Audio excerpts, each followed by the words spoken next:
Hi, this is Barry Brown, Science Librarian at the University of Montana Mansfield Library. Let's talk about improving database search results. So if you're searching a topic and you're getting too few citations or too many citations, what are you going to do about that? First thing you might want to think about if you're getting no citations is, are you in the right database? There's lots of different choices for databases, so make sure you're in the most appropriate one. Look for misspelled words. If you're in the right database and you're not getting any results, perhaps some of your keywords are misspelled.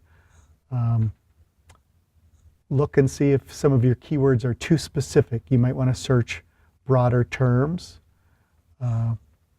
You might want to look and see if you're using the wrong field for searching, or if there's a better field to use. If you're limiting your search in some way too drastically. And so you can also, if you're getting too few citations, some of these apply to no citations as well, reduce your use of multi-word phrases. So you usually don't want to put a natural language sentence into a database to search for a topic. You want to use keywords, and you want to use them with the right search operators and with the right structured search. So if you're putting a bunch of words next to each other, think about separating out and having one word ANDed together with another word. Think about related terms, so synonyms. Often you might want to look for a number of related terms. If you're looking for an organism, you want to search the scientific name as well as the common name. So something like wolves, you would be looking for wolves or Canis lupus. Look for variant spellings. Sometimes spelling is different in different countries. So the British or US spelling of color or behavior. Many of the traditional databases let you use a wildcard character, an asterisk, to stem or truncate a keyword so that you'll get variant endings. So for ecology, if you stem it at the G, you would get ecology or ecological. Climate at the T, you'd get climate or climatic. You're trying to think about the terms that researchers are putting into the titles of their articles, the abstract, or the subject headings or keywords or descriptors, depending on the database. And you might want to try searching a different database if you're getting too few citations. No one database is perfect. So if I'm looking for a topic in Academic Search Complete, I might want to also check Web of Science as well as some other discipline-specific databases.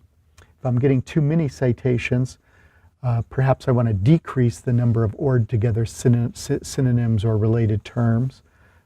Maybe I want to increase the number of different search concepts or facets for my topic. So I want to AND together additional keywords. I might want to limit my keywords by a particular field, such as restricting them to just the title or the subject field. That will help narrow.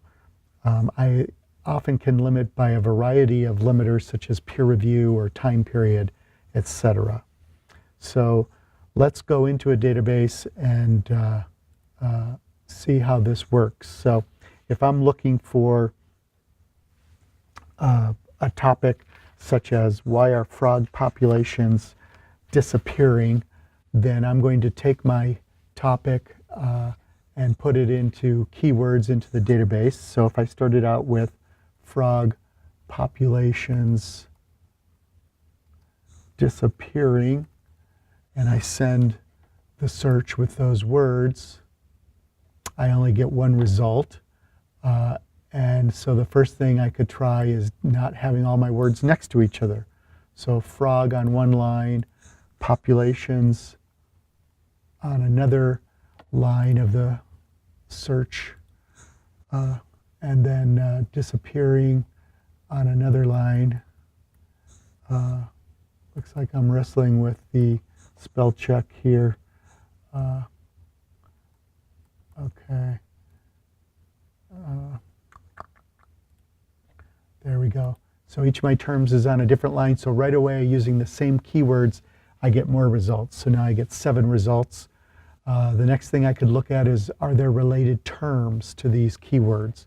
I could do some general searching on the web before using this database to find related terms, or I could look at some of my results if I've started searching, and I could click into the citation and I could see some of the subject terms. So right away for frogs, for frog is my keyword. I see frogs, that's a different word, and amphibian, a broader word.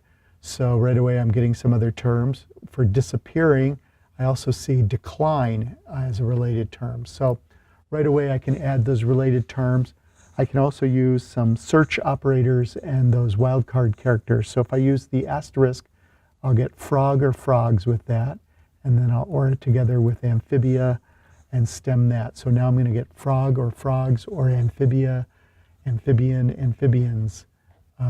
For populations, I can't think of any related terms, but as I do more searching, maybe I'll come back and search some related terms. For disappearing, I'll stem it for disappear, disappeared, or disappearing, and then OR that together with related terms like decline or decrease. I'm not going to have all the perfect keywords right away, but as I do more searching, I may find more related terms or better terms to use. Okay, so now I'm going to send this new search, and right away I go from 7 results now to 1,200. So I've greatly broadened my search. I've gotten more results, which is good if they're related, or not related if they're relevant, and it looks like they are here. But I don't want to wade through 1,200.